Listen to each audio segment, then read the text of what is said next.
Hello, it's Nancy today. Now, somebody in Ohio, who is this, Kimmy? No, BLBMZ, Blims, said that in Ohio they have 6 inches of snow and an inch of ice, and he still has electric for now. Now, I remember that. The ice is in 1998, back last century. We had an ice storm. On Monday, it started to rain a little bit, freezing rain. Tuesday, Wednesday. And Wednesday, I found out from my neighbor that we were the only people that had electricity. The rest of the area was out.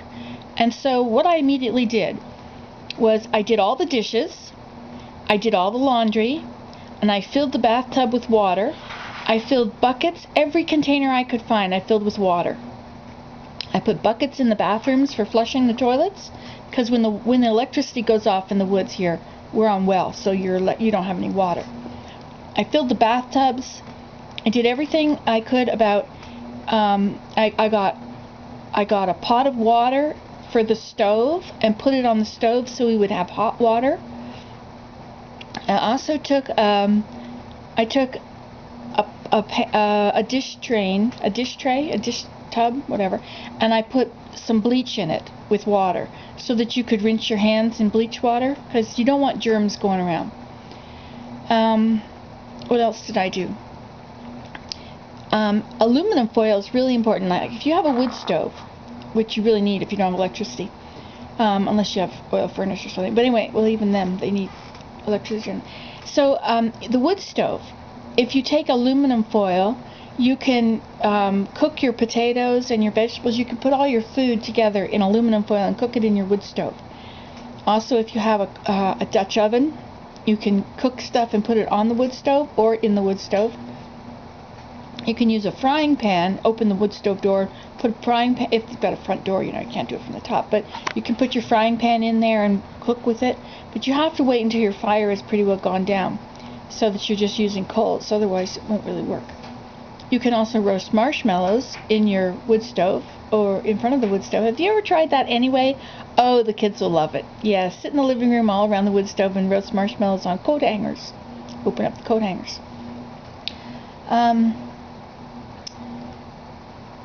There are foods that are easy to prepare. Things like, well, all the nuts and things that you don't need to do anything with.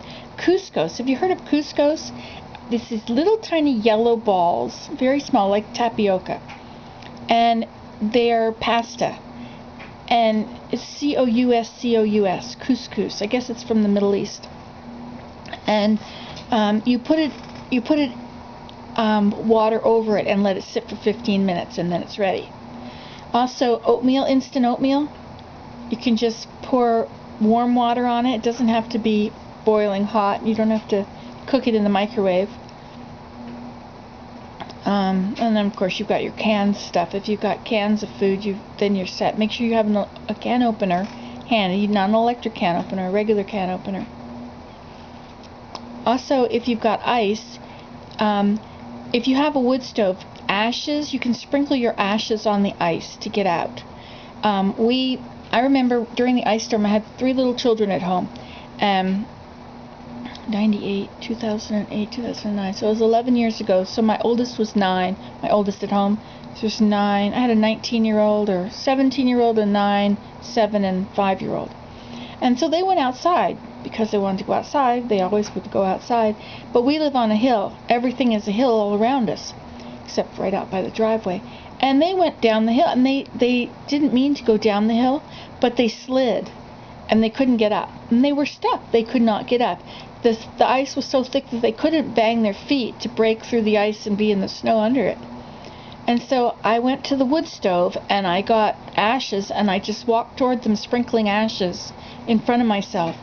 Now you have to make sure that you're sprinkling them so that the wind is not going to take the ashes into you, because it'll make a big mess on your clothes. So just make sure that you're standing upwind from it.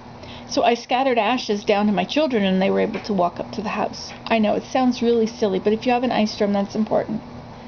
Also, don't go in the woods. If you have an ice storm, things are going to break. Especially if you've got an inch of ice. I don't think we had that much ice. We had a little bit of ice, about 1/4 of an inch or something, 3/8 of an inch. and it was bending everything over. And then that Wednesday night, it was a terrible night, we got another half an inch of ice or something, and it was on the backs of the already bent stuff, and it was just dreadful. I just felt all night, all day, there was the sounds of like 2x4s breaking in half. There were trees falling, huge trees.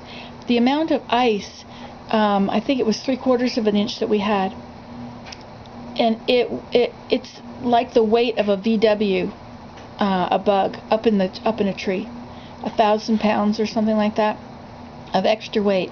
So it breaks, and then it got colder. It got really cold. So then instead of just breaking and falling, and the ice would slide down the hills, instead of that, they would pop. So it was like gunshots, and they would just break, and they would shoot. You'd have. I was in the woods once with my husband. There were 4 trees like this. Actually, there's 5, and we watched as they started to bend like that.